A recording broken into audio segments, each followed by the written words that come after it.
back to our Faith Builders series, and I want to refer back to a verse that we've already looked at once or twice already, and it's from 2 Peter chapter 1 verse 4, by which he has given us exceedingly great and precious promises, so that through these you may become partakers in the divine nature.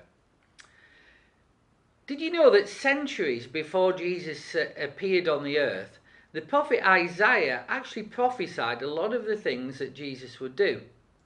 King David also prophesied about some of the things that Jesus would do when he came. And that was even earlier than Isaiah. Now sometimes for us it can seem like we've waited and we've waited and we've waited for God's promises to come to pass in our life. And we start to doubt that they actually will, because time has passed. But God is a promise-keeping God. He always keeps his word to do what he says he will do. And it's God's nature to keep everything he's promised. It's who he is. He will never do otherwise. Now, here's the thing about God. He's absolutely trustworthy.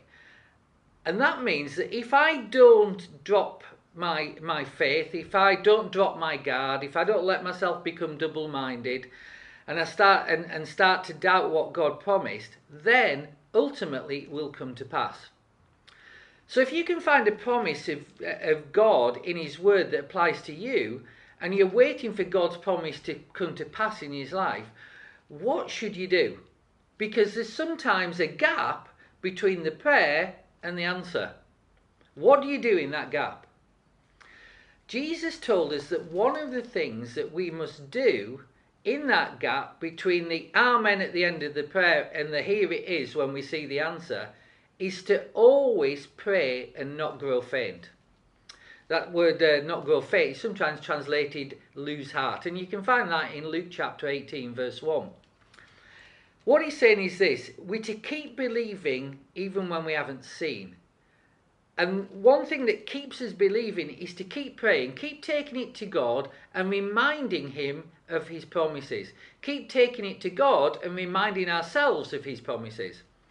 We have to keep praying. The word used there for not grow faint or not lose heart is a Greek word, and I'm not sure I'm pronouncing it right. It's ekakeo. So that's E-K-K-A-K-E-O. So you can have a go at pronouncing that yourself when we've finished. But it means not to be a coward and not give up.